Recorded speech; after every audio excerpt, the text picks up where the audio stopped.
Olá, gente, boa noite. Tudo bem por aí? Oi, tudo certinho?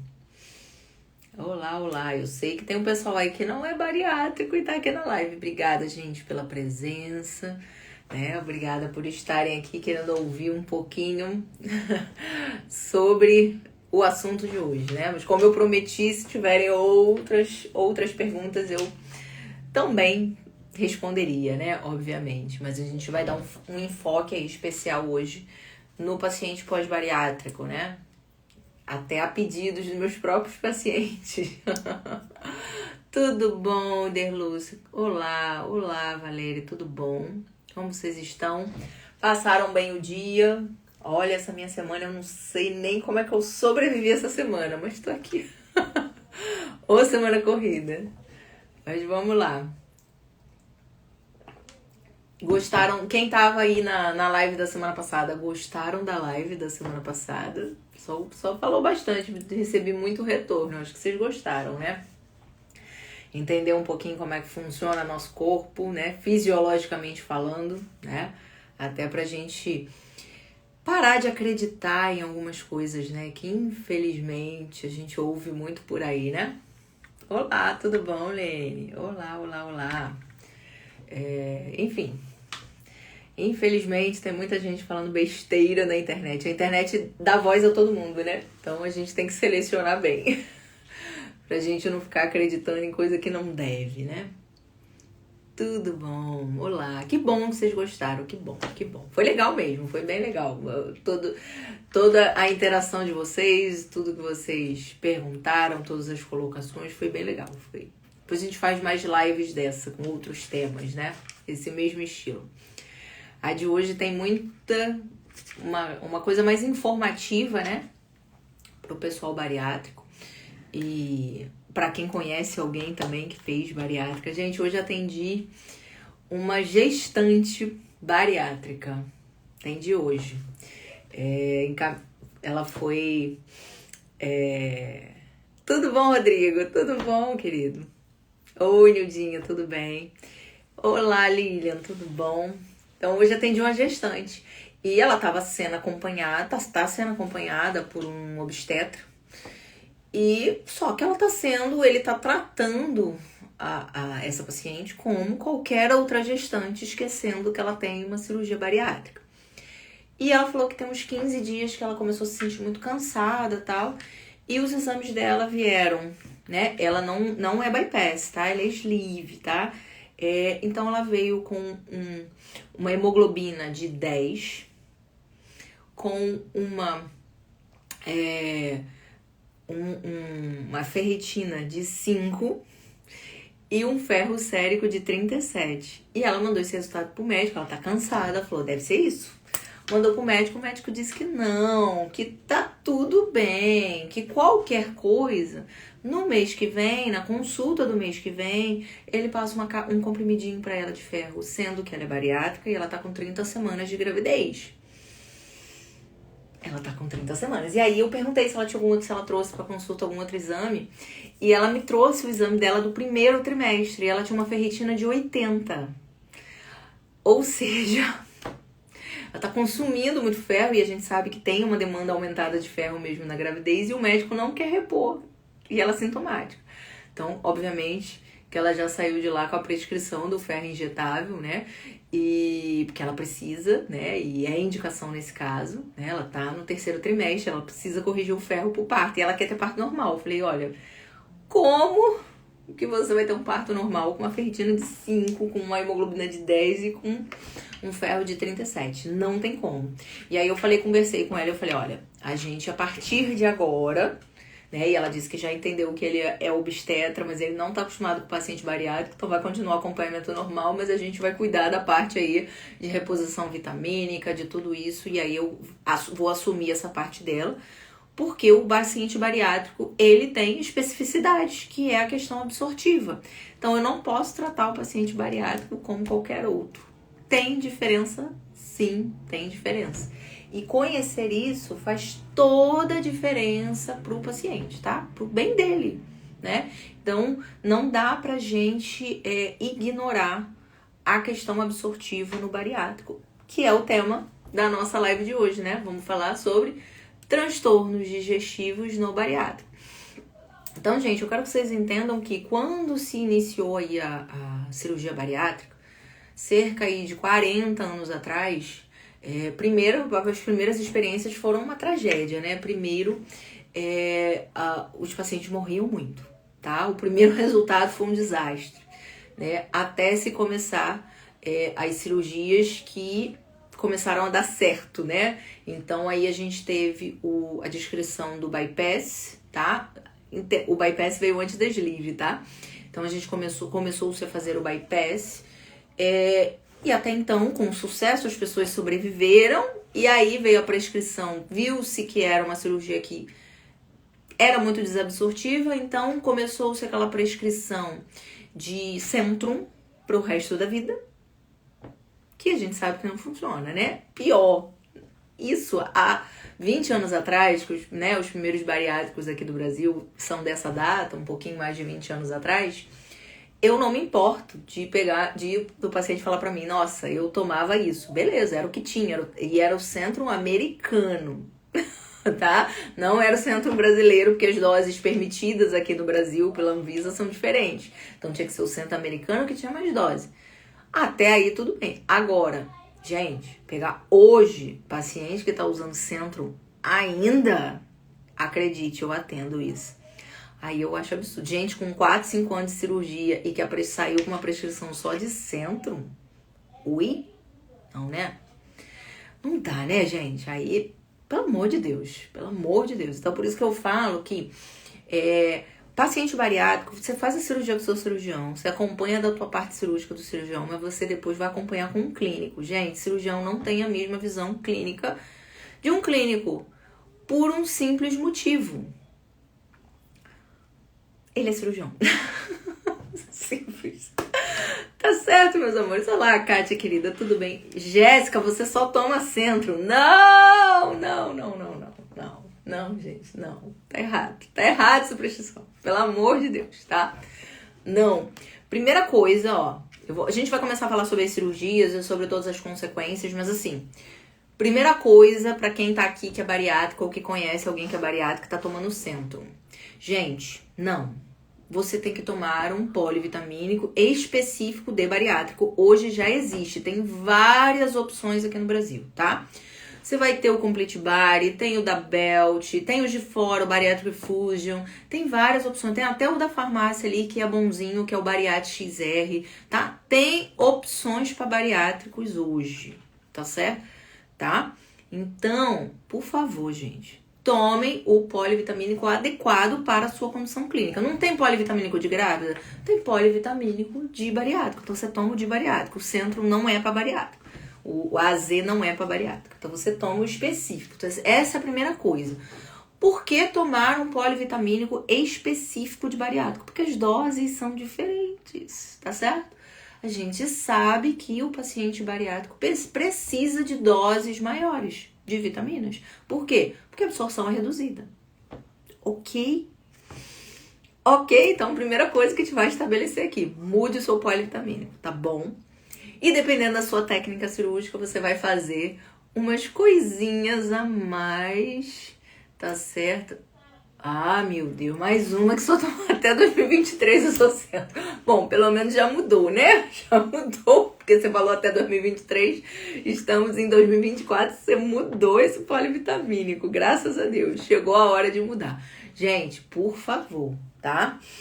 Então, essa é a primeira coisa que a gente precisa entender. Demandas diferentes, medicações diferentes, tá certo? Então, a gente precisa entender. Aliás, hoje, de verdade, eu não entendo um profissional, tudo bem que faz parte da minha especialidade, mas assim, um profissional falar, como eu já recebi pacientes que me falaram isso, que o médico recusou o atendimento e falou que não atende bariátrico, isso, desculpe, não dá.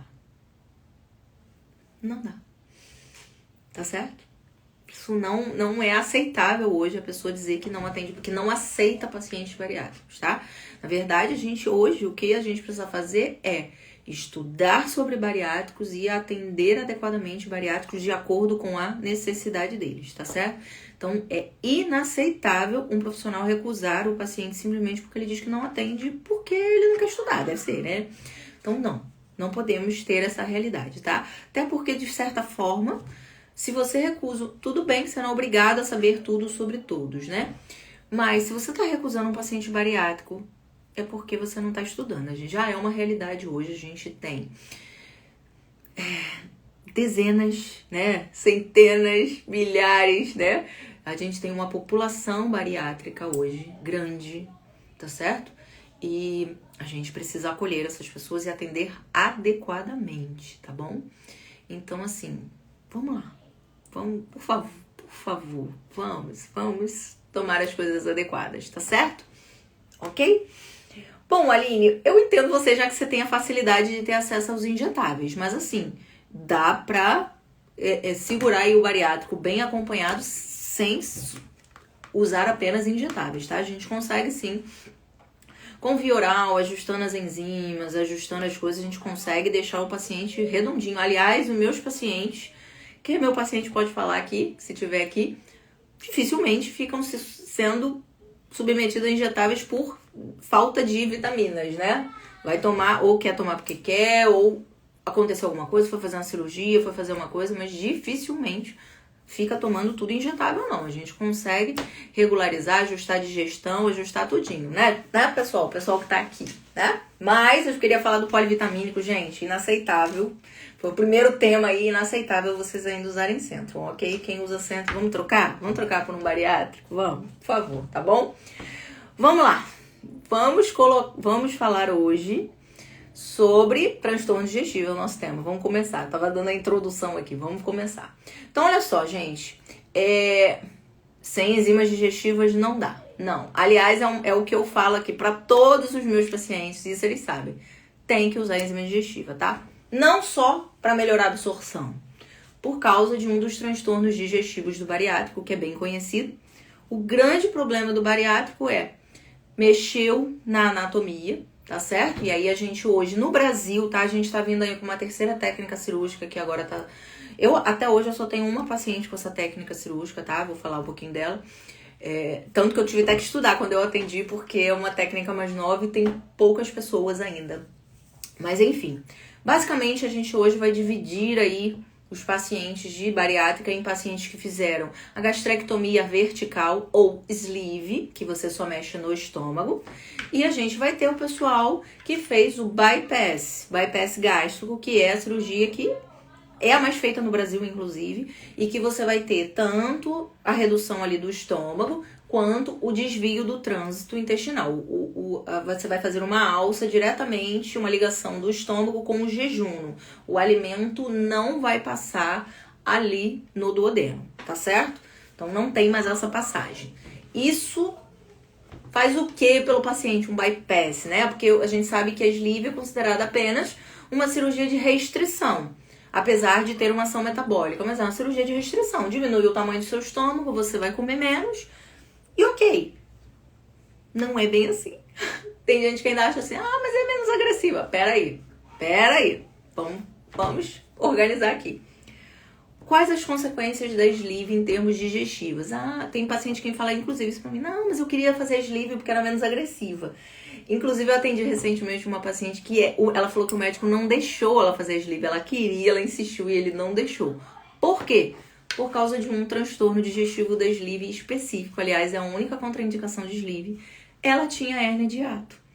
Ou seja, pacientes que têm hérnia de hiato não podem fazer sleeve. Por quê? Porque você vai desenvolver doença do refluxo gastroesofágico. E, meu amor, não terá nada que vai controlar o seu refluxo. Não tem. Não adianta você tomar nenhum prazol de última geração, nem que você fique num Inzelme contínuo, tá certo? Não vai controlar o refluxo. A pessoa vai ter refluxo 24 horas por dia, tá?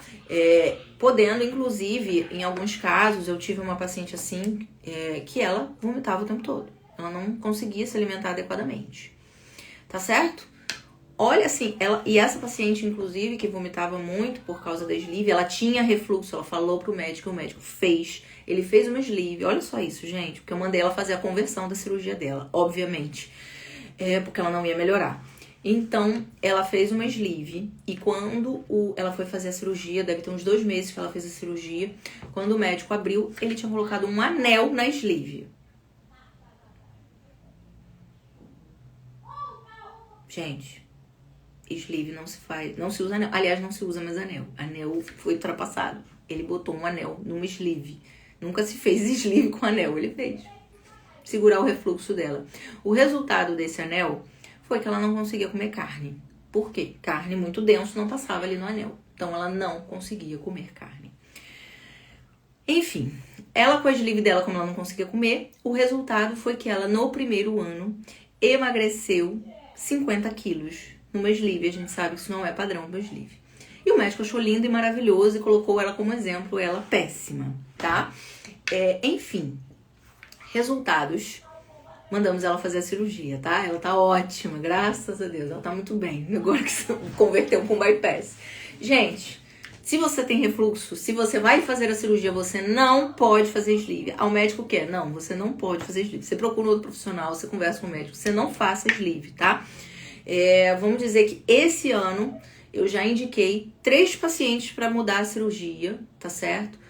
Por causa de fazerem uma sleeve sem a devida indicação, tá certo? 3, tá? Inclusive ela fez aos 68 anos de idade, ela fez a cirurgia, um paciente com um quadro aí de artrose severa, uma dificuldade de mobilidade muito grande, por isso foi indicada a bariátrica para ela. E ela tinha hernia de hiato, fizeram a sleeve. Ela já está com a hernia de hiato de novo e com um refluxo que não melhora, tá? E com uma qualidade de vida péssima. E ela não aguenta comer nada proteico. Só o que ela aguenta comer é tipo batata cozida e torrada. E engordando, obviamente, com essa alimentação. Não bate meta proteica, não acontece nada. Tá? Então, assim, é um absurdo o médico indicar uma cirurgia simplesmente porque ele gosta de fazer sleeve. Não, gente. Não tem que ter preferência na cirurgia. Você tem que indicar porque aquele paciente precisa daquele tipo de cirurgia, tá certo? Então, e nem para quem vai fazer bariátrica, quem tá procurando isso, também não vá procurar fazer uma sleeve porque é menos agressiva. Faça a cirurgia que é mais adequada para você. Não adianta, eu conheço vários que fizeram sleeve, o resultado, tinham que fazer bypass, fizeram sleeve e depois já ganharam todo o peso. Entendeu? E aí agora vai correr atrás para converter para um bypass. Não façam isso. Você precisa fazer a cirurgia que for mais adequada ao seu caso, tá? E tem indicações. Então, no caso da sleeve, claro que a gente vai fazer uma sleeve para quem tem menor necessidade de perda de peso, para quem não pode ter você não pode espoliar muito aquele paciente, você não pode tirar muitos nutrientes daquele paciente, tá certo? E principalmente se ele não tem refluxo, tá certo? A gente já sabe que é a contraindicação de sleeve, tá bom? Para refluxo. Ok? Se ele tem refluxo, ele não é mais elegível para sleeve. Ponto. Ok? Eu sei que refluxo é muito comum. Você vai falar, então um monte de gente não vai fazer. Exato. Ou vai fazer a bypass, ou não vai fazer sleeve, ou não vai fazer nenhuma. Vai emagrecer por vias naturais, ou vai usar uma tirzepatida, agora que é a droga da moda da vida, vai usar uma semaglutida, vai usar outra coisa. Tá certo? Vai buscar ajuda. Tá bom? Ok? Entenderam essa parte? Agora, uma outra coisa. Ah, Maria Cirlei, mas você não é bariátrica. Sim, pessoas que têm o estômago aí, que não são operadas, melhoram do refluxo comendo só carne. Isso é verdade. Tira a planta e melhora muito. Mas pra quem fez sleeve e desenvolve o refluxo por causa da cirurgia, só comer carne não resolve, de verdade. O problema é a cirurgia, tá bom?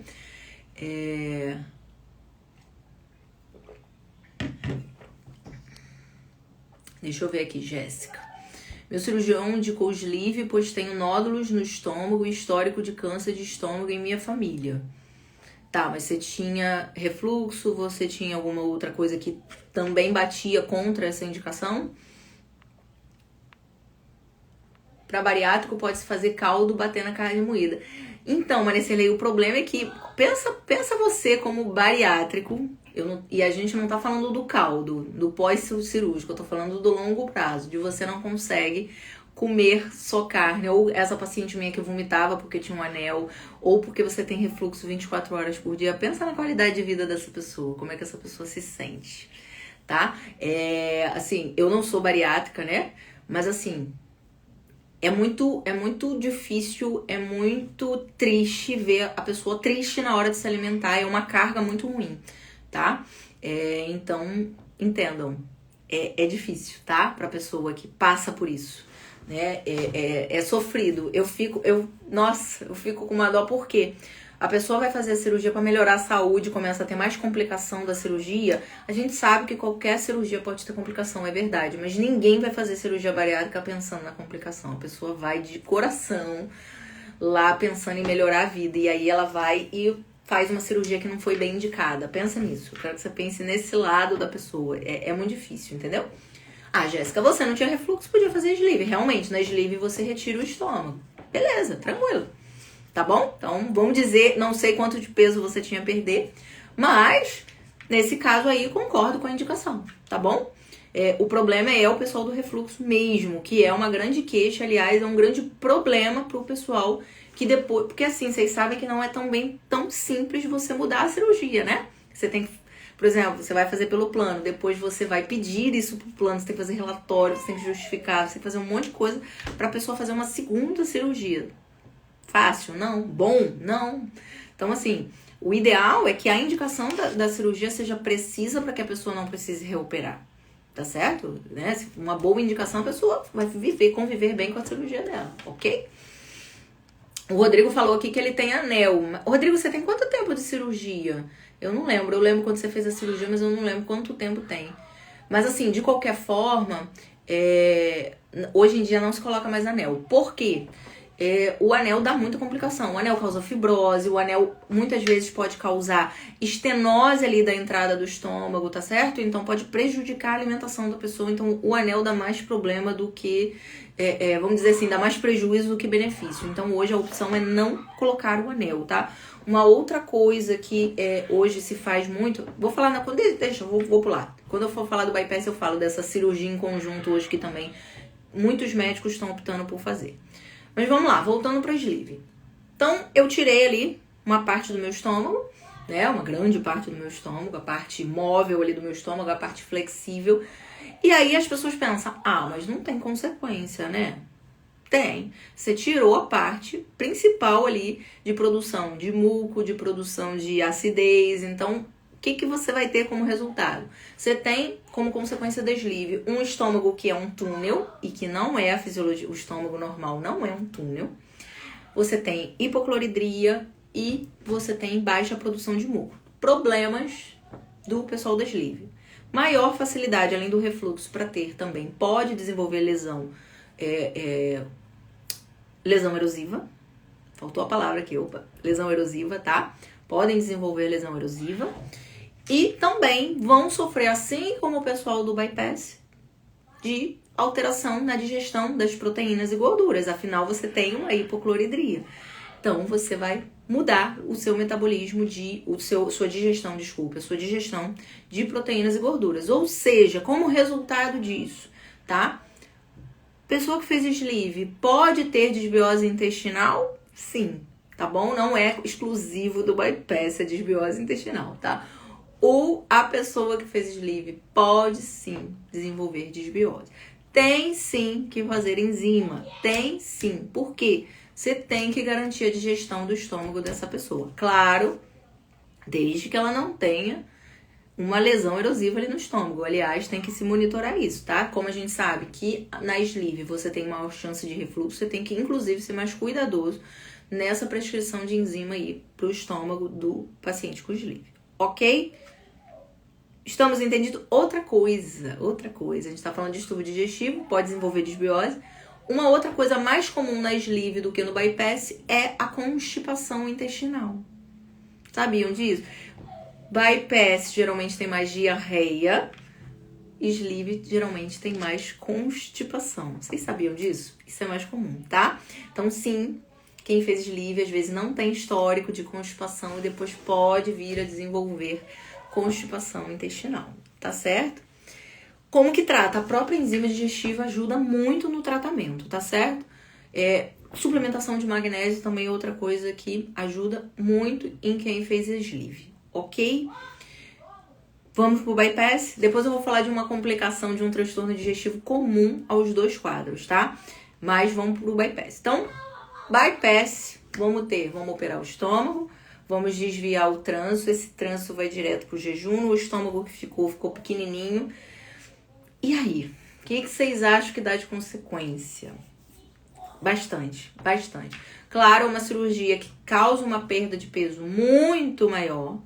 Por quê? Porque promove uma desabsorção maior dos nutrientes, tá certo? Como não passa ali no duodeno, os nutrientes são pouquíssimos digeridos, porque você só vai ter exposição do alimento aqui embaixo, já no jejum, tá? Então, menor contato com a enzima. Além disso, menor estímulo enzimático, porque a comida não tá passando ali no duodeno, então você vai ter um menor estímulo e ao longo do tempo isso vai reduzindo.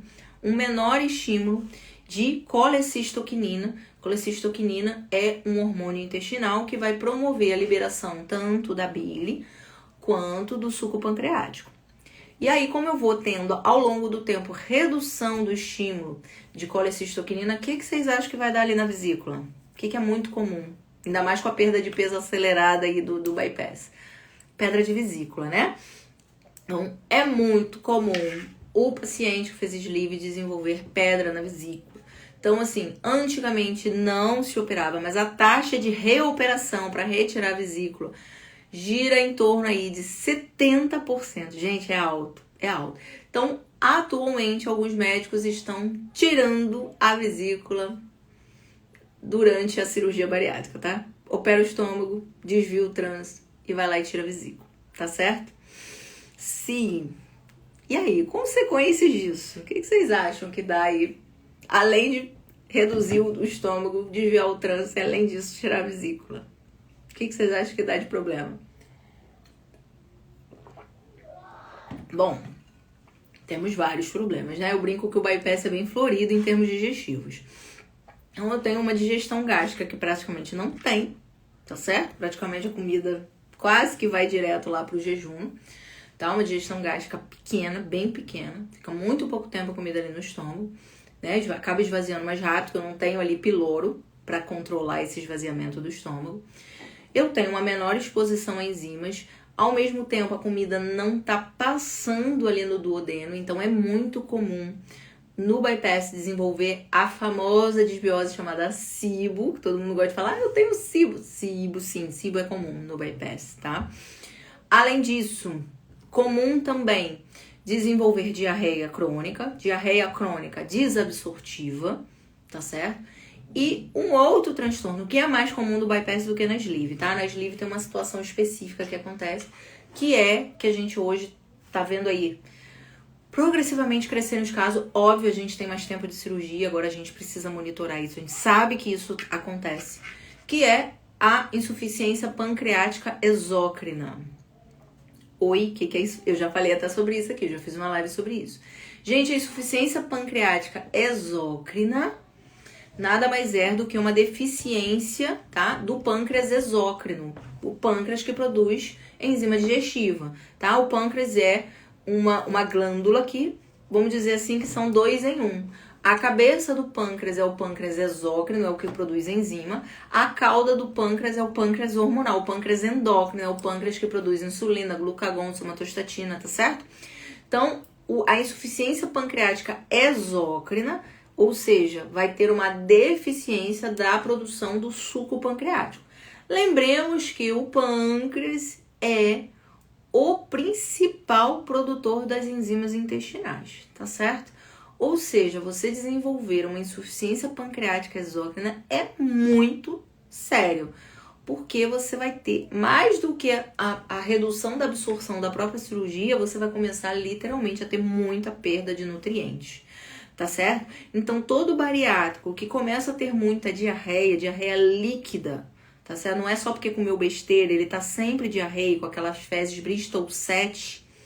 Esse paciente precisa ser rastreado para insuficiência pancreática exócrina, tá certo? E principalmente se a pessoa tem muito tempo de cirurgia, deve-se rastrear a pessoa para insuficiência pancreática exócrina, certo? Sim. Como que a gente rastreia um paciente para insuficiência pancreática exócrina? Você vai dosar um marcador nas fezes da pessoa que se chama elastase pancreática, tá certo? Se a elastase pancreática tá baixa, positivo para insuficiência pancreática exócrina. Às vezes eu peço esse exame, aí tem gente que diz assim, ai meu Deus, deu muito alto, socorro. Não, deu alto é bom, significa que você tá com boa produção. Deu baixo? Não, é péssimo, você tá com insuficiência pancreática exócrina. Geralmente abaixo de 200 você vai ter constatado aí a insuficiência pancreática exócrina, tá certo? E aí, o que eu faço com o paciente que tem insuficiência pancreática exócrina? Aí, esse paciente, então, ele precisa de um reforço na prescrição de enzima digestiva dele, tá? Esse obrigatoriamente vai ter que tomar enzima o resto da vida. Ponto, tá? E ele vai ter que cobrir todas as enzimas aí do pâncreas, mas em especial a pancreatina. Ele pode, por exemplo, usar a forma farmacêutica que tem na farmácia, que é o Creon.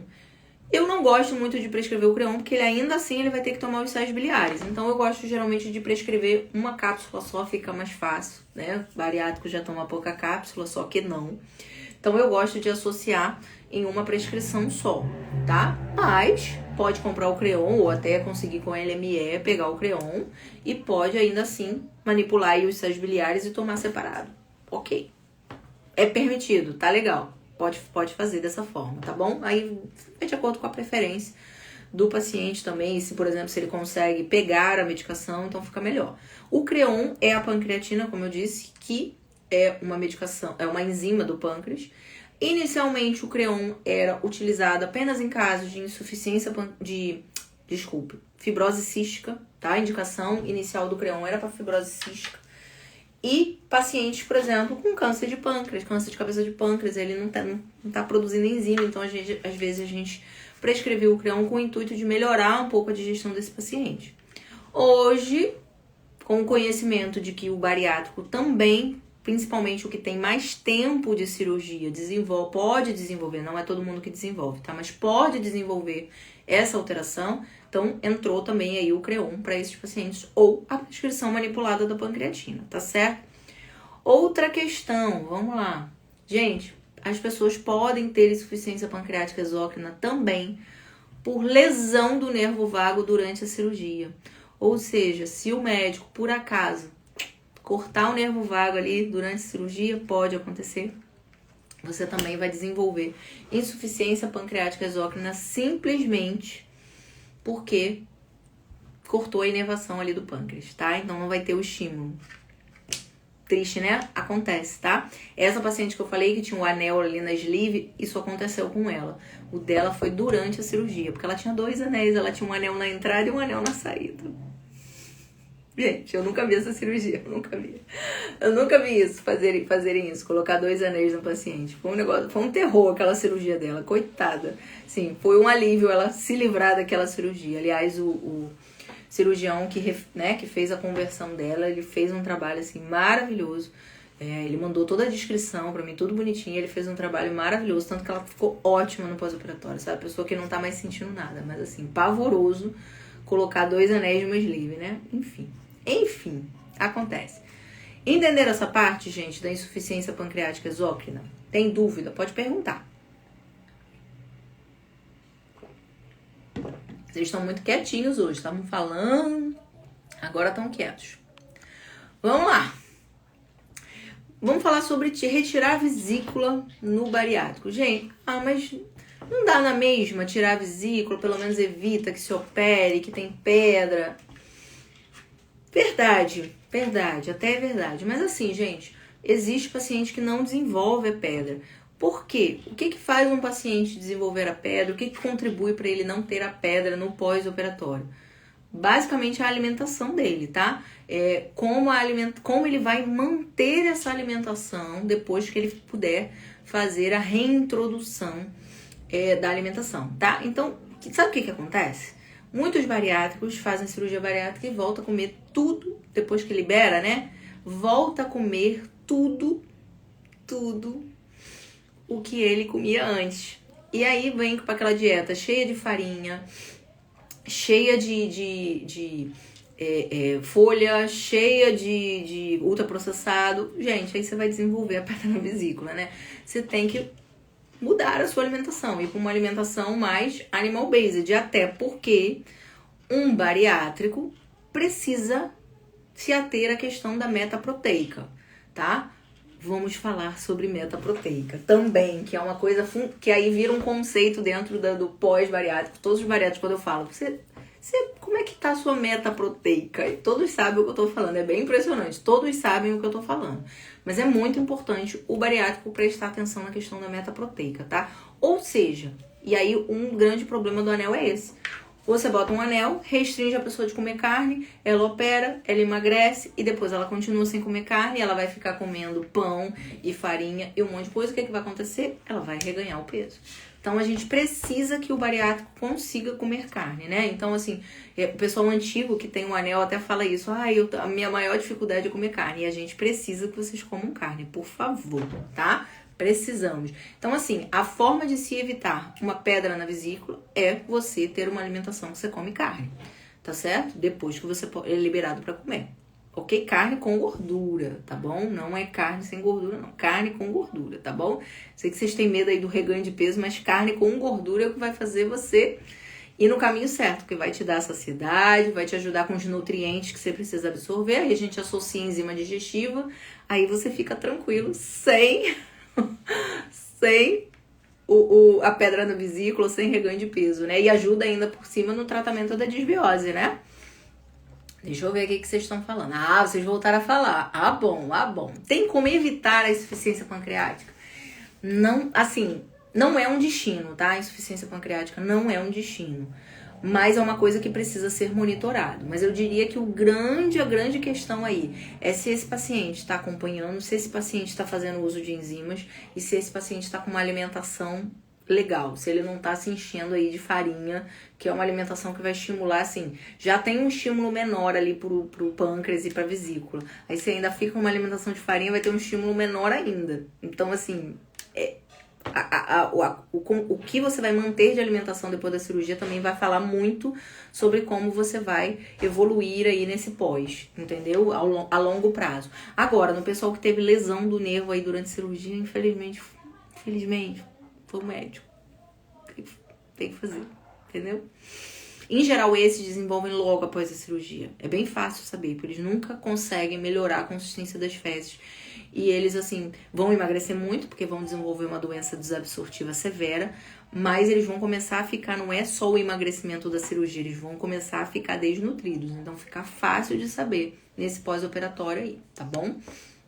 Não consigo fazer anotações no caderninho e fazer observações aqui ao mesmo tempo. Alana, você é demais.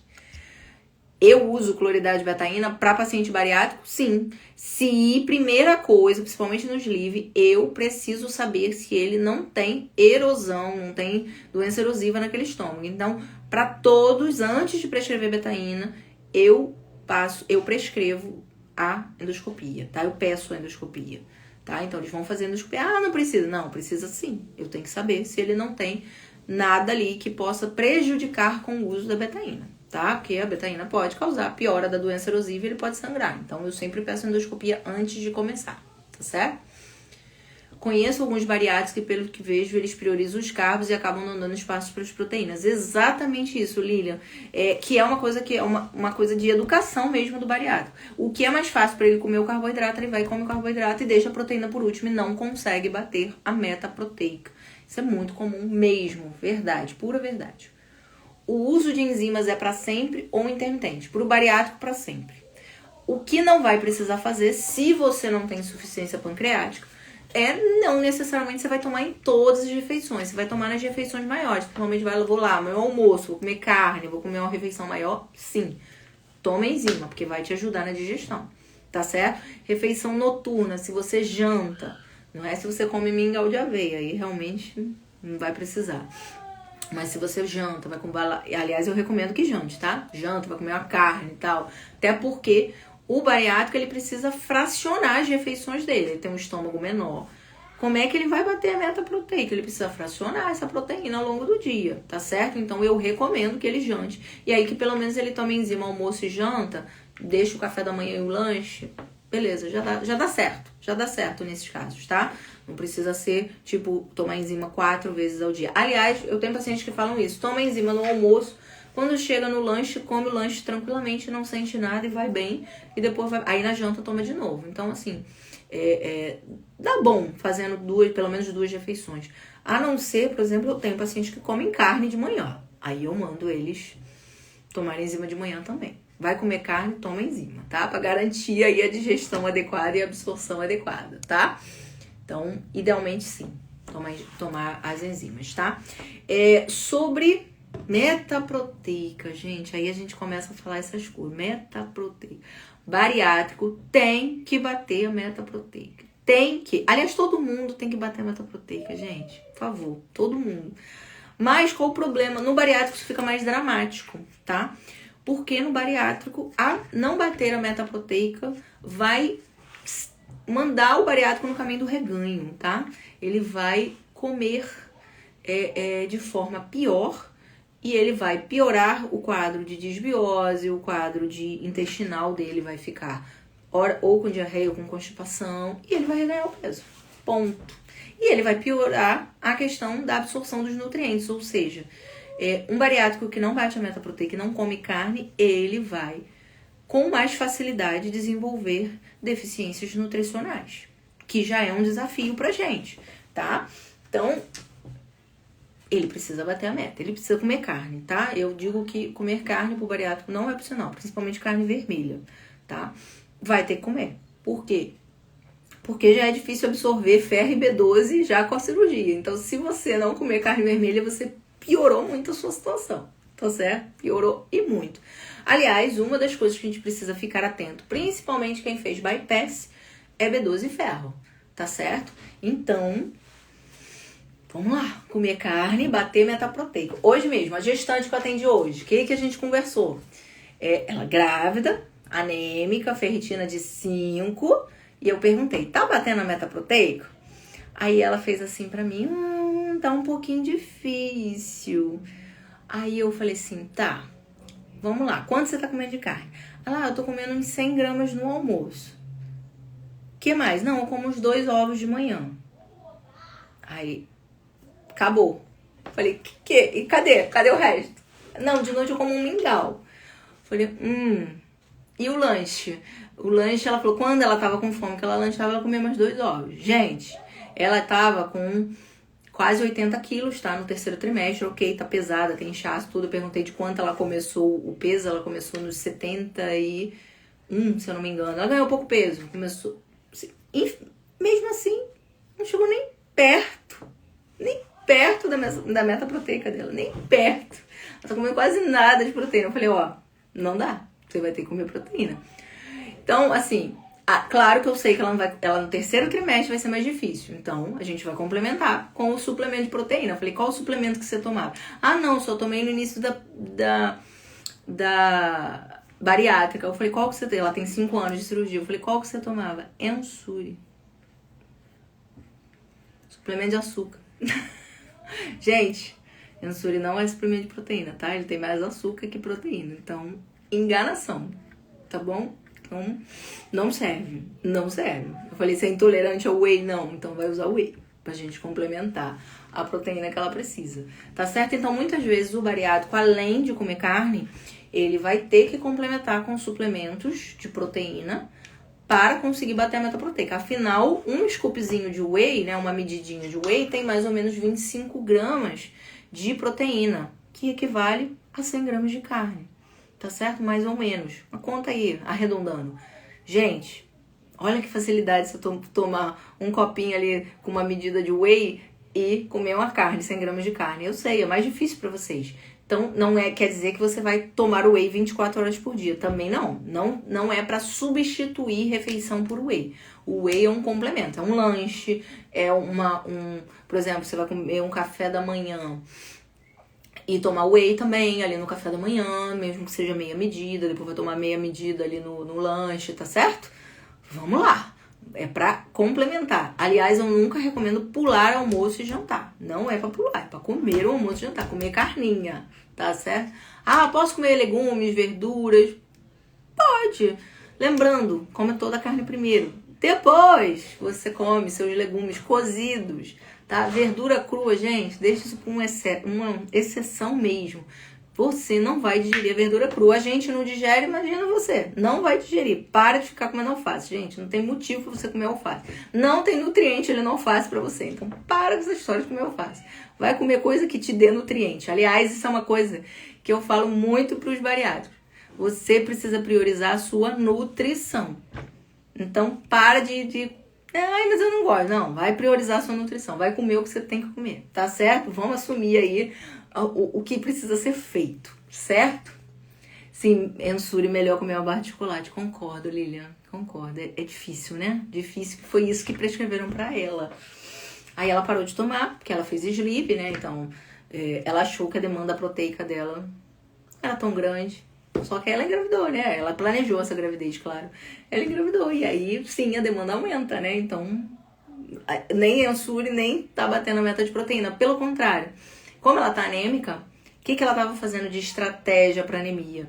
Ela tava comendo mais feijão, vegetais verdes escuros e tomando suquinho de couve. Vai resolver? Só que não, né? Não vai resolver. Quando ela falou isso pra mim, ela toda hora falava, não, porque eu tô consumindo vegetais verdes escuros. Não, porque eu tô consumindo... Aí eu falei, tá, mas você tá consumindo vegetais verdes escuros? Por qual motivo? Por causa do ferro? Aí ela, Eu falei, você não absorve esse ferro, querida. Não precisa, por causa do ferro. Vai comer carne, vai comer fígado, vai comer coisas... Mesmo assim, vamos complementar o ferro, vamos tomar B12, vamos fazer tudo isso por causa da gravidez. Mas, infelizmente, muita gente ainda acha que feijão, que é muito rico em ferro, mas a gente não absorve aquilo. O ferro do feijão é para o feijão, para o grão do feijão, para ele germinar, tá bom? Vamos pensar nisso. E o ferro dos vegetais? Sim, o ferro do vegetal para quem é ruminante, ele consegue aproveitar aquele ferro. Já que não somos ruminantes, já que a gente não é vegetariano, pelo menos não, a nossa fisiologia não contempla uma alimentação vegetariana pura, exclusivamente. Então você não absorve aquilo direito. Então, vai comer carne, filho. Vai comer uma carne para você poder ter o ferro e a B12 que você precisa, que não vai vir do feijão, não vai vir da couve e de nenhum vegetal verde escuro, tá certo? Não. Ela ficou chocada que eu falei isso pra ela. Ela falou assim, mas eu achei que eu estava melhorando. Eu falei, tanto tá melhorando que a sua ferritina vem caindo ao longo dos exames, né? Ela tava com 80 e tá com 5. Porque a estratégia dela não tá resolvendo, né? Nem um pouquinho. E não vai resolver, tá? Ainda mais numa paciente grávida, né? Piorou, a demanda de ferro é muito alta, tá? Tanto que o distúrbio aí mais... A anemia já é o distúrbio mais... A deficiência nutricional mais comum do mundo, principalmente em mulheres, ainda mais em gestante, né? Aí piorou mais ainda, né? Então, enfim, mais triste aí saber que o obstetra não se preocupou com a anemia dela no 3º trimestre, né? Isso eu achei triste. Mas enfim, vamos corrigir. Entenderam, meus queridos, sobre a questão aí da meta proteica? Quais os tipos de carne pode consumir para aumentar a B12 para quem pesa 74 quilos? Carne vermelha e órgãos, vísceras, tá bom? Principalmente fígado bovino é a melhor fonte de B12 que existe, se chama fígado bovino. O fígado bovino é riquíssimo em B12, tá certo? Mas a carne é vermelha porque ela tem muita B12, tá bom? Ela tem muito ferro, ela tem muita B12, tá? A fonte de B12 é a carne vermelha, tá? E os órgãos, tá? Não tem outro. Carne vermelha fonte de B12 suficiente são as carnes vermelhas, tá bom? Eu sei que o pessoal fala mal de carne vermelha, mas é quem tem. Então, paciência, né? Vai ficar comendo carne branca e não vai ter B12, tá? Aliás, hoje a B12 já é uma deficiência importante nas pessoas, né? E pior, uma paciente me sinalizou isso hoje. Ela falou, você viu que o valor de referência reduziu? Eu falei, reduziu, eu fui olhar realmente. O laboratório veio lá. O valor de referência 190, normal. 190? Pelo amor de Deus, a pessoa tá como com 190 de B12? Eu juro que tento o fígado, mas não vai. Ok. Gosta de alguma outra víscera? Se gostar, serve. Se não, come as carnes. Tá tudo certo, tá bom? Não é tão rica quanto o fígado, gente. O fígado é um polivitamínico. Mas, pra quem não gosta, come as outras carnes, tá certo? Hoje uma nutri do serviço falando que não pode comer muita carne vermelha porque inflama o corpo. Vamos fazer um minuto de silêncio pra nutri que fala isso. Gente, é assim, o problema é o seguinte, Nildinha, as pessoas falam, mas as pessoas não experimentam isso, entendeu? Então, o grande problema é que a pessoa fala diante de mecanismo e ela nunca testou. O que a gente vê é que isso não é verdade, não corresponde à realidade, né? A gente pega o pessoal aí todo, deve ter vários aqui que fazem carnívora. Pega o Alessandro Medeiros, vocês viram ele falando do teste de microbiota dele? Gente, que o pessoal do laboratório que faz o exame não acreditou, que viu um exame de microbiota tão bom. Eu não gosto muito de exame de microbiota, vamos e convenhamos, não é uma coisa precisa. Mas enfim, ainda assim, ficaram impressionados de ter um perfil tão bom, uma pessoa que é carnívora. E o Alessandro é bem, porque ele é atleta, é bem rígido com a alimentação dele. E tava ótimo, comendo carne. Isso porque ele tá inflamado. Essas nutris me fazem ter vergonha de dizer que sou nutri perto delas. Jesus, é verdade, Lana. Mas, enfim, as pessoas só repetem. Gente, a questão hoje é que muita gente vai pra faculdade, aprende aquilo, repete aquilo e ela não questiona. Ela não questiona o que ela aprendeu. Você precisa questionar o que você aprendeu. Você precisa buscar por sua fonte. Você não pode acreditar em todo mundo. Por isso que eu sempre falo aqui, não precisa acreditar em mim. Vai você fazer sua pesquisa. Eu tô só aqui para te dar informação, para você, muitas vezes, né, algumas pessoas não sabem que algo existe. Você tomar conhecimento e depois você vai fazer sua pesquisa. Você vai experimentar em você, entendeu? Você não precisa acreditar piamente em tudo que eu falo aqui. A intenção não é essa. A intenção é passar informação e você ir por conta própria. E, na verdade, a gente tem que fazer assim. Eu não posso acreditar em tudo que me falam. Eu preciso ver, né, com os meus próprios olhos, né? Então, e experimentar no meu corpo. Então, assim, o que qualquer um que tá aqui na carnívora pode falar é que comer muita carne, só comida, né, derivado de animal, o que faz é o oposto, é uma grande desinflamação no corpo, né? A gente se sente literalmente desinflamando. Você percebe isso. Você percebe a pele melhorando, o cabelo melhorando, você emagrece, você melhora tua composição física, você vai melhorando. Então, assim, uma pergunta que me fazem muito, inclusive, né? Muitos me perguntam isso hoje em dia, é se bariátrico pode fazer carnívoro. Gente, bariátrico fazer carnívoro, eu vou falar pra vocês, seria meu sonho de consumo de paciente. Por quê? Porque é o paciente que vai conseguir bater a meta proteica. Ele vai conseguir, de forma melhor, comer o nutriente exatamente o nutriente que ele precisa. Inclusive, para o paciente bariátrico que faz carnívora, a demanda de reposição é muito menor. É muito menor. Eu tenho um paciente, eu atendi ele ontem, inclusive. Ele já era bariátrico, ele é bariátrico há, mais de 10 anos. E ele já fazia carnívora, acho que é 3 anos que ele faz carnívora. E ele já tinha melhorado muito com a carnívora, mas tinha algumas coisinhas que não estavam tão boas. Eu falei, a gente começou, primeiro, corrigir a desbiose intestinal. A gente sabe que o bariátrico terá desbiose, não é suposição, é destino, entendeu? É destino. E aí, a gente começou a corrigir questões digestivas. Prescrição de enzimas, fiz a correção do ferro, ele tava com a ferritina muito baixa, fiz a correção, fiz algumas coisas poucas. Ele melhorou tanto, vocês não têm noção. O exame dele veio lindo agora, assim, pouquíssima coisa a fazer, entendeu? Só com uma intervençãozinha. Por quê? Porque ele é uma pessoa que ele bate meta proteica, ele bota a meta proteica dele 2 gramas por quilo de peso. Ele come lá em cima e ele come muitas vísceras, tá? Ele come praticamente todo dia, ele come alguma víscera. Ou ele come moela, ou ele come coração, ou ele come fígado. Ele sempre coloca alguma víscera na refeição principal dele. Ou seja, o que eu vou reclamar dele de nutrição? Nada, eu vou corrigir só o que precisa, que é o efeito da cirurgia.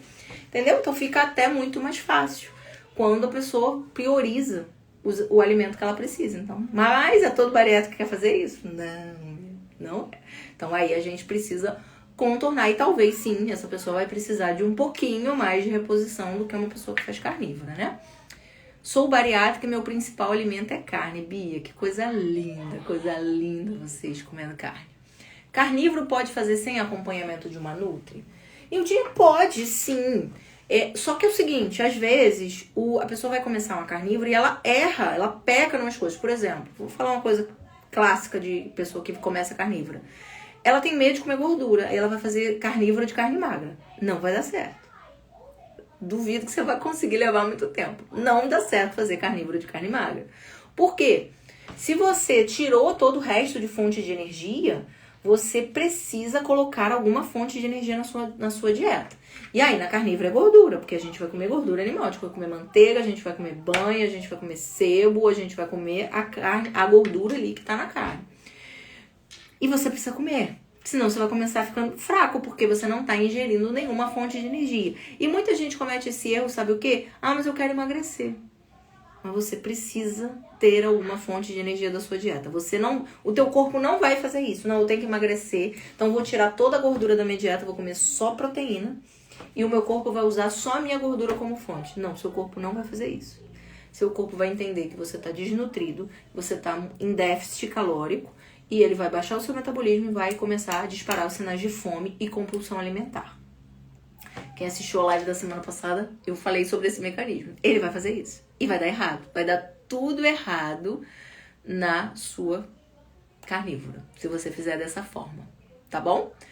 Ou, como a Landa tá falando aqui, vai exagerar na gordura do torresmo, no queijo, na manteiga e vai engordar e vai sair espalhando que é da carnívora. Sim.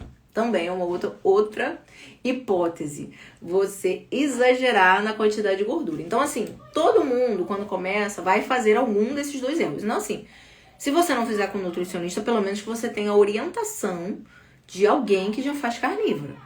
Tá certo? Olá, cobra, tudo bem? Não vai ter uma orientação, entendeu? Porque aí, se você tem uma orientação, a pessoa já te bota no caminho certo. Depois você vai ficar sozinho, tudo bem. Você não vai precisar o resto da vida ter um nutricionista para te ensinar a fazer carnívora. Não, você vai precisar no início.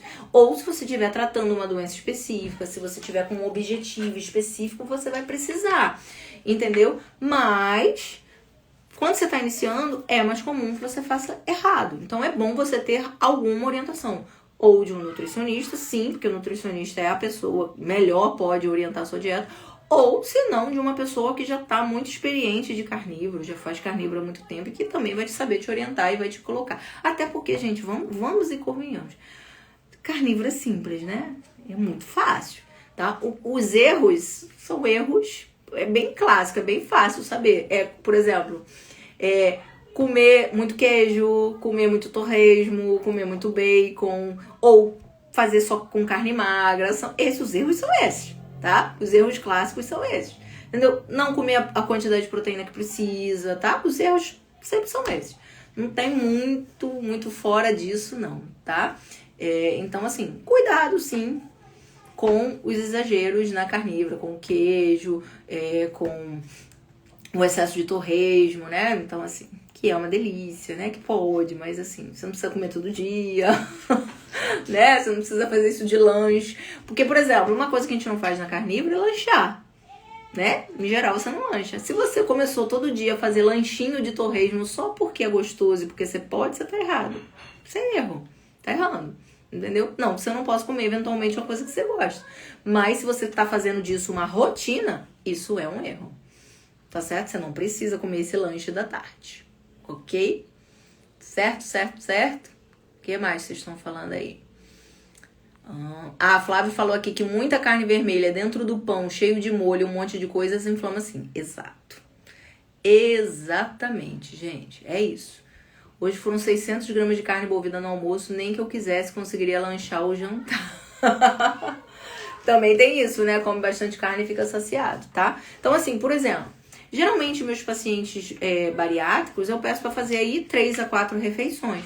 Os que fazem a carnívora, tranquilo eles fazerem 2 a 3 refeições. Se é uma pessoa que come bem carne, tranquilo. Por quê? Se ela estiver preocupada em bater a meta, tá tudo certo também, tá? O importante do bariátrico é ele bater a meta. Agora, se ele come outras coisas, ele vai ter que suar um pouquinho mais e vai ter que fazer um pouquinho mais de refeições, tá? É importante a meta, tá?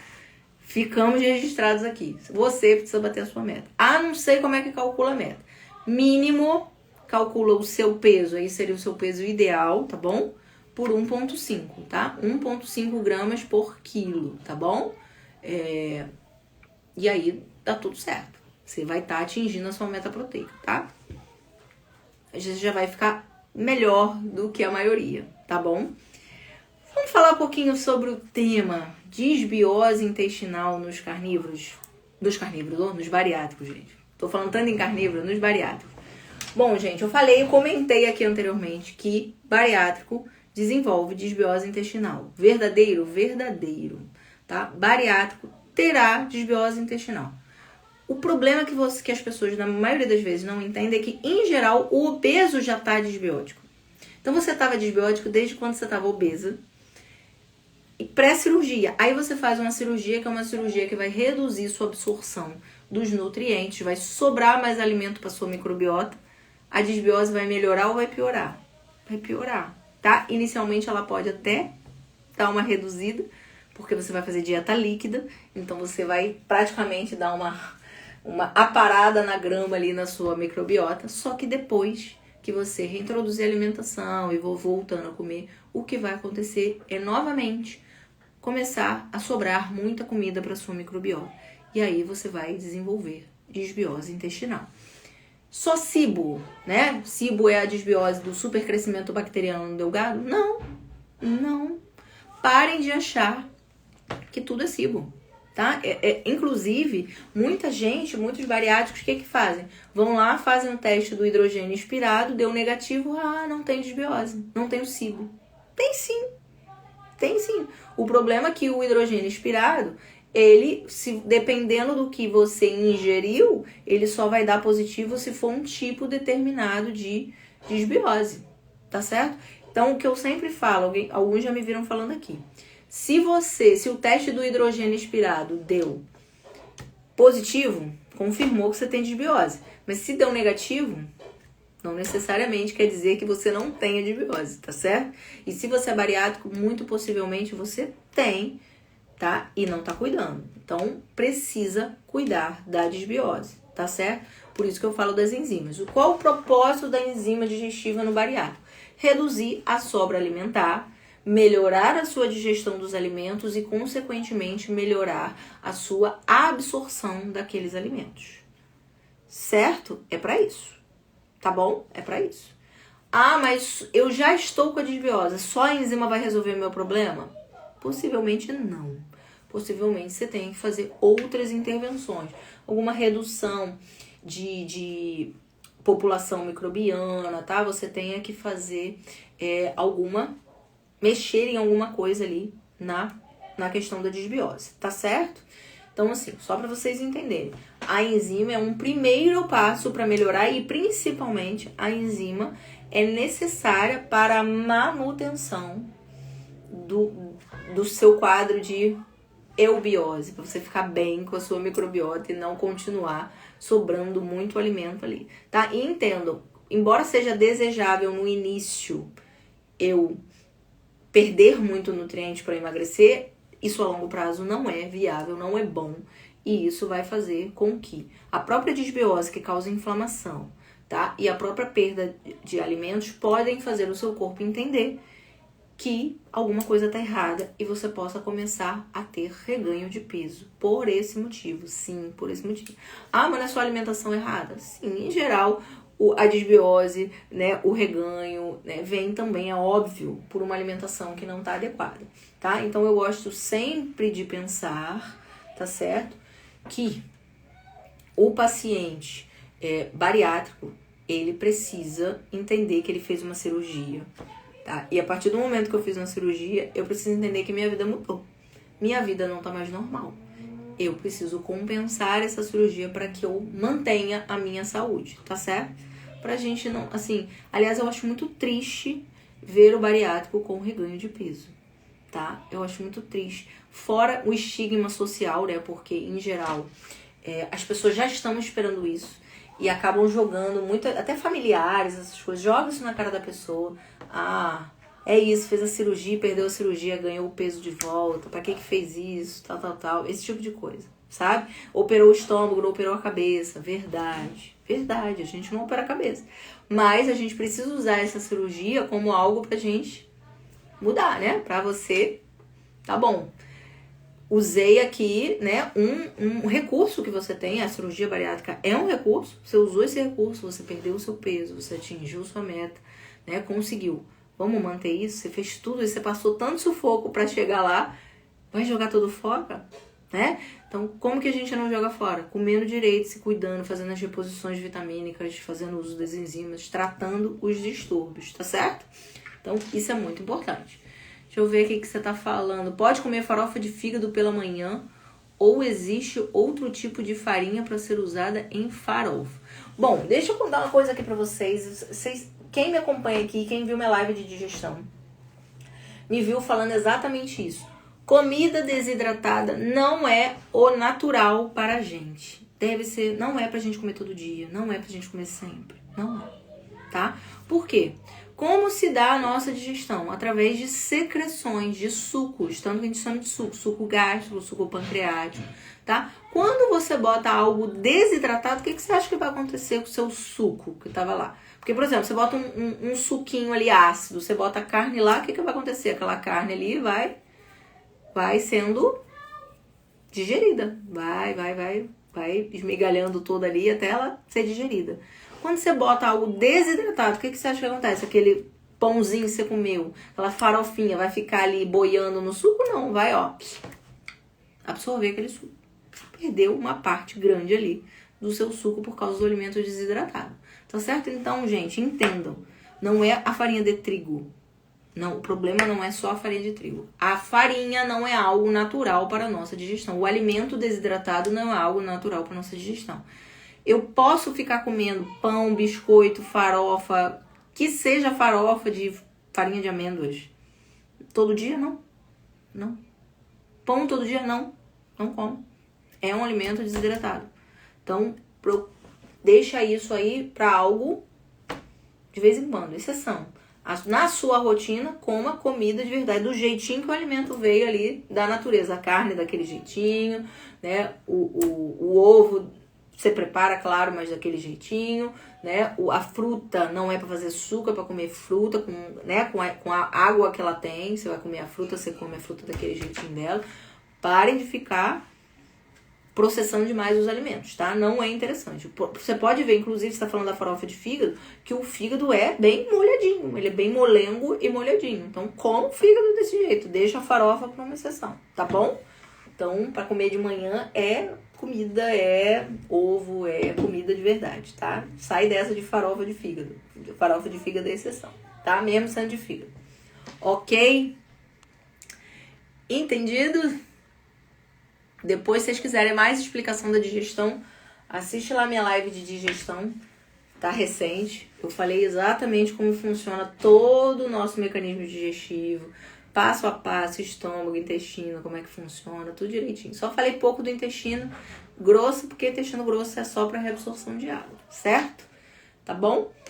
Então, gente, olha só, voltando aqui pro nosso assunto. Importantíssimo. Então, no bariátrico, quando a gente vai avaliar digestão do bariátrico, a gente olhar todos os segmentos, tá certo? Então, faz parte da avaliação do bariátrico fazer endoscopia? Sim, a partir de 6 meses da cirurgia você já pode fazer endoscopia, tá? Pra ver se tá tudo bem. Faz parte da rotina do bariátrico fazer colonoscopia? Sim, você precisa avaliar o intestino, principalmente naquele bariátrico, ou que tá constipado, ou que tá com diarreia. Você vai ter que olhar, tá certo? Faz parte da rotina do bariátrico fazer exame coprológico funcional? Sim, eu preciso ver como é que tá a microbiota, como é que tá os produtos de microbiota, como é que tá a digestão dele, o que ele tá perdendo, onde eu preciso intervir, tá certo? O que eu preciso dar de enzima para ele. Então, sim, eu preciso ver. Faz parte, sim, para aquele que tem vesícula, fazer ultrassom de abdômen faz parte. Eu vou precisar monitorar essa vesícula, eu vou precisar ver se ele não está desenvolvendo pedras de vesícula, tá certo? Como evitar alimentação animal-based, uma alimentação que tem carne, tá certo? Então, eu preciso, faz parte da rotina de avaliação, além da parte digestiva, avaliar a absorção dos nutrientes, por exemplo, nutrientes como ferro, como B12, importantíssimo. Vitaminas, vitamina D, vitamina A, vitamina K, tem que avaliar tudo, tá certo? Por exemplo, não sei se vocês sabem, a vitamina D é um grande engano aí para os bariátricos, né? A pessoa quando tá obesa, a vitamina D dela não sobe, fica baixa, porque a vitamina D vai sendo sequestrada pelo tecido adiposo. Então, muitas vezes, quando a pessoa, logo após a cirurgia, ela começou a emagrecer, ela começa a mobilizar e a liberar aquela vitamina D. E aí, muitas vezes, acontece um efeito rebote. A vitamina D estava baixa, ela sobe bastante, mas depois, não se engane, ela cai de novo. Então, o bariátrico precisa vigiar a quantidade, das dosagens dele de vitamina D e faz parte da reposição que o bariátrico precisa fazer. Lembrando que, principalmente quem fez o desvio, vai ter pouca disponibilidade de sais biliares, ou seja, a sua absorção já vai ser menor via alimentar. Lembrando que, claro, vitamina D, hormônio D, não é uma deficiência nutricional, tá certo? A gente produz em contato, quando a nossa pele tem contato ali com a radiação solar. Só que a gente hoje pega muito sol, né? Só que não, né? A gente quase não pega sol. Então, se a gente pega pouco sol, logo você vai ter que repor sua vitamina D. E no bariátrico, as dosagens de reposição serão maiores, tá? E, na verdade, a gente tem que prestar atenção, principalmente quem fez bypass, em todas as vitaminas lipossolúveis, porque vai ter um déficit. Vai funcionar mais ou menos como o paciente que perdeu, que retirou a vesícula, tá? O paciente colecistectomizado, você também vai ter que prestar atenção nas vitaminas lipossolúveis, porque há maior perda, ok? Por isso, não gosto de medicamentos estilo Orlistat, nem para quem retirou vesícula, nem para quem é bariátrico. E, para emagrecer, gente. Pra quê? Pra perder mais ainda as vitaminas lipossolúveis, pra ficar perdendo gordura nas fezes? Não. Não tem nem cabimento você fazer isso, tá bom? Certo? Certo? O que mais, gente? Tem alguma pergunta? Vocês têm dúvida? A Lilian saiu. A Lilian dorme cedinho. Mais algumas perguntas? Entenderam direitinho? O dumping é a principal causa de resistência à insulina do bariátrico bypass? Não é isso. Gente, o dumping é resultado do desvio, tá certo? O que acontece, gente? Só pra vocês entenderem. Termos de digestão.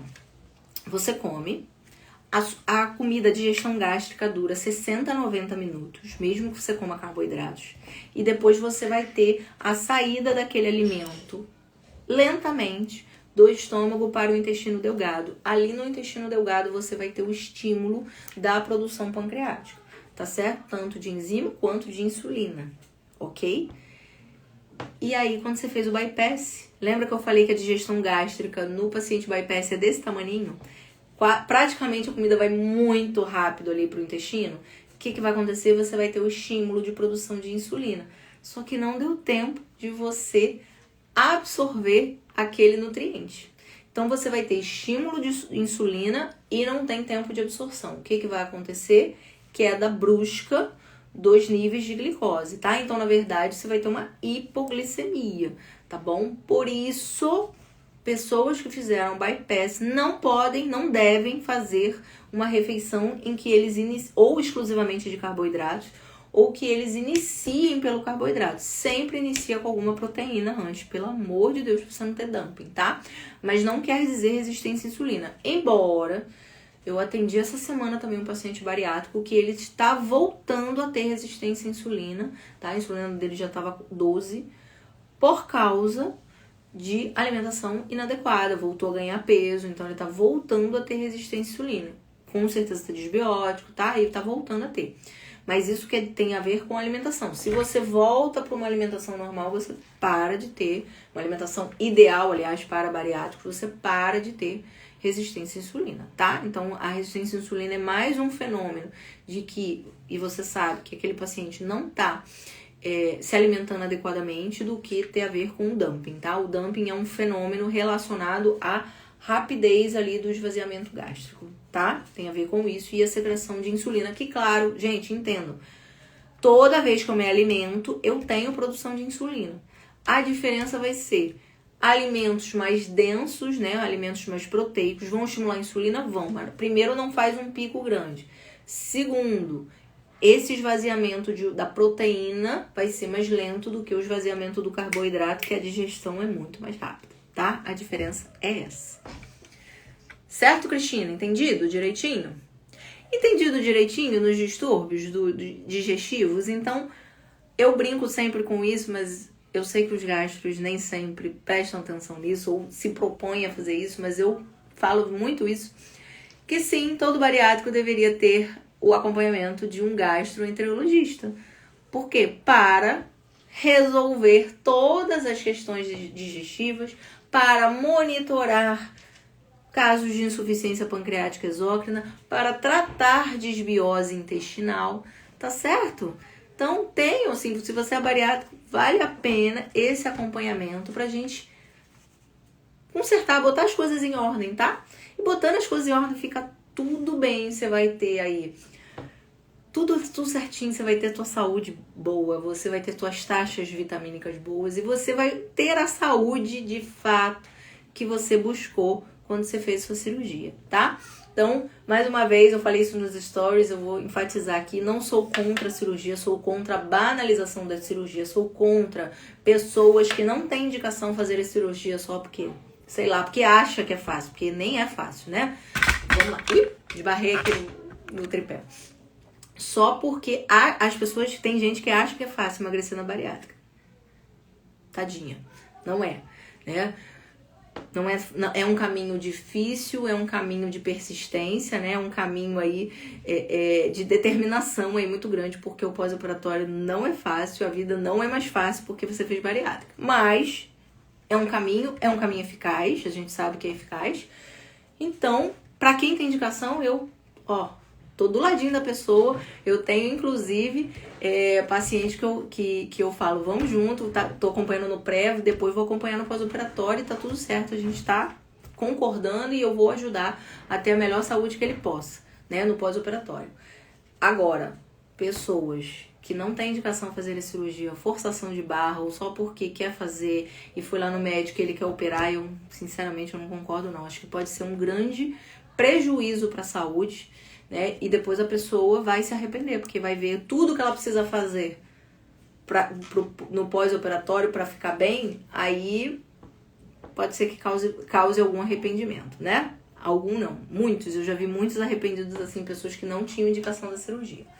Fora isso, pros que fizeram a cirurgia e estão ali na luta para ficar saudáveis, né? Não querem só, não tá só achando que emagreceu e acabou e tá tudo certo, agora eu posso fazer o que eu quiser, eu posso beber, eu posso comer tudo errado, né? Para esse pessoal que não tá pensando assim, que tá pensando na saúde, fez a cirurgia para recuperar sua saúde, dá para melhorar ainda mais a saúde cuidando da sua digestão, tá? Esse é o meu recado. Então, se você não cuida, se você não faz uma reposição vitamínica adequada, se você não faz um tratamento adequadinho da digestão, não cuida da desbiose, não cuida... Vamos cuidar disso? Você precisa disso? Isso faz toda a diferença no tratamento do paciente bariátrico, tá bom? Cristina, se ainda estiver aqui, Cristina, ó, nossa consulta anterior para essa consulta, ela ganhou 2 quilinhos de massa muscular, ela chegou lá toda triste, desanimada, e ela ganhou 2 quilos de massa muscular. A gente sabe que para o paciente bariátrico ganhar massa muscular, ó, sufoco. Por quê? Por causa da meta proteica, por causa da absorção, por causa da digestão. E quando a gente faz o trabalho certinho, a gente vê o resultado acontece. Então, assim, tenha um acompanhamento, tá? Infelizmente, né? É igual o paciente idoso, é igual alguns tipos de paciente, precisa desse acompanhamento mais próximo, tá? Não basta fazer tudo sozinho, não. Com um acompanhamento adequado, com um acompanhamento especializado e adequado, você vai muito mais longe e você vai ter um resultado muito melhor, tá bom? Então esse é o meu recado para vocês. Tenham bariátricos, tenham um gasto para chamar de seu. Cuidem da sua digestão, ela é preciosa para o nosso corpo, é uma função vital do nosso corpo, é o nosso meio de absorção de nutrientes, tá certo? E dá sim para o bariátrico ficar bem sem ter que fazer tudo injetável. Isso eu quero afirmar aqui para vocês, tá? Injetável às vezes pode ser necessário? Pode sim, tá? Mas dá para você ficar bem sem você gastar rios de dinheiro com injetáveis. Com uma prescrição adequada, com um acompanhamento adequado, com um tratamento certinho, dá para você ficar bem sem gastar muito dinheiro com um monte de injetável. Ok, meus queridos? Vamos encerrando por hoje, né? Vamos, tá? Obrigada a todos que vieram. Se vocês conhecem alguém bariátrico, ó, manda essa informação lá para eles. Eu vou deixar salva a live. Manda essa informação para eles. Depois, amanhã, provavelmente amanhã ou domingo, eu abro a votação pra gente falar sobre o próximo tema da nossa live semanal. Aceito sugestões, tá bom? Que eu não pensei ainda em nada, mas pensarei também. Mas se quiserem, aceito sugestões pra gente falar no nosso próximo tema, tá bom? Fora isso, gente, muito obrigada pela companhia de sexta. Todos que vêm aqui toda sexta, obrigada, tá certo? Um ótimo fim de semana pra vocês. Uma ótima noite, tá bom? Ó, beijo grande pra vocês e até a próxima.